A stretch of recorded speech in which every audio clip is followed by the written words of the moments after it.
Truman nears the end of his sea voyage on the USS Augusta, commanded by Captain Foskett. Accompanying the President on the history-making trip to Potsdam is Secretary of State Byrnes.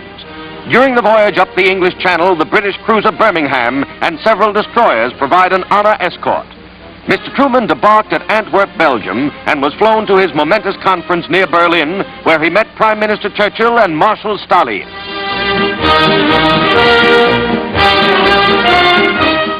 The President thanks officers of the Augusta for his pleasant trip, which was made in exceptionally fine weather. Never out of touch with the nation's affairs, he watches the White House mail pouch taken aboard from a courier boat.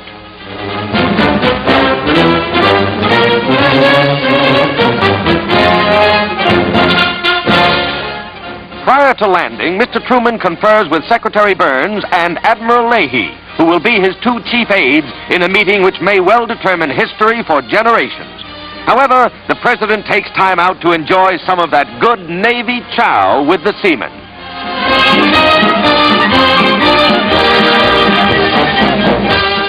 The man on whose shoulders rest the crushing responsibilities of the coming conference and the winning of a war against Japan takes time to eat and chat with American sailors.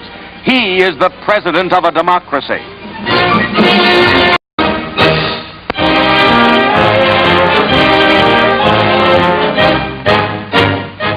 Expanding their ever-increasing hold on the important Jap island chain of the Ryukyus, the Marines make two more landings which help protect our bases on Okinawa.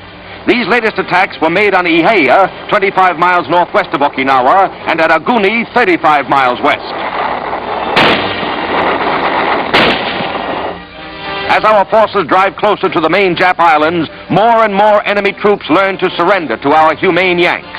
Many of them are still frightened because of the false propaganda issued by the Jap warlords, telling of the cruel treatment handed out by Americans. But these handouts of cigarettes and other gifts tell a different story.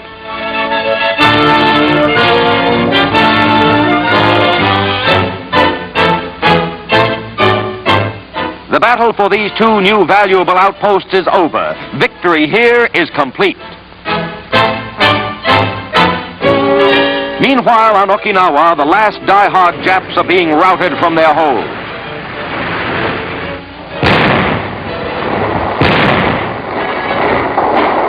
These nips believed the propaganda and suffered the consequences, as shown by official Marine Corps pictures.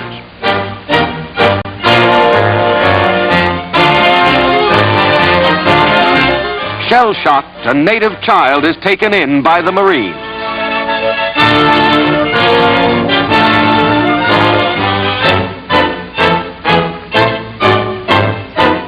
Prisoner of war stockades receive thousands of enemy captives rounded up as the advance continues.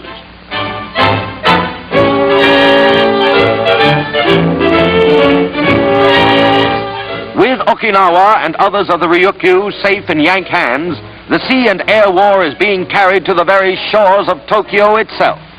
As the bag of prisoners grows, the bases we have taken from them are being turned to the steadily increasing destruction of enemy war industry.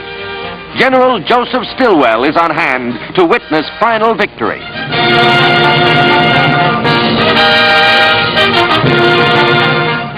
Here is where the Japs' commanding general died, and with him died the hopes of the enemy on Okinawa.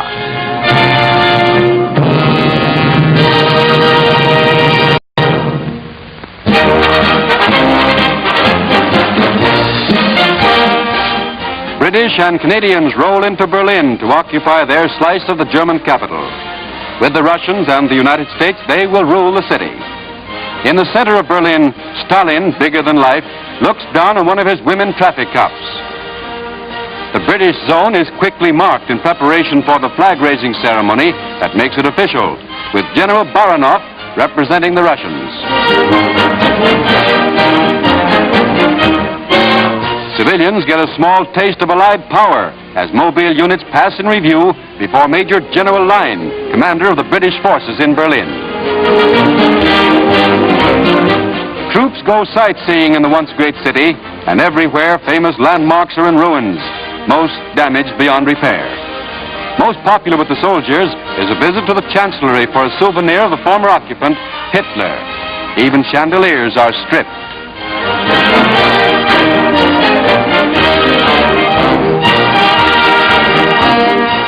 Berlin's women have been set to work to clear up the rubble from the streets. It will be years before the scars of war are removed, if ever. The Germans pay the price of war.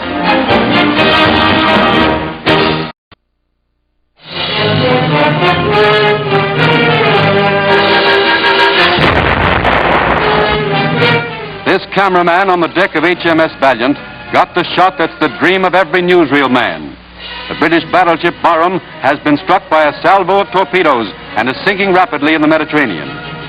The veil of war secrecy has been lifted after 4 years to permit the showing of these pictures with their terrific and tragic finale. Men are scrambling desperately for safety as the big ship founders. The end of a 25-year career is at hand.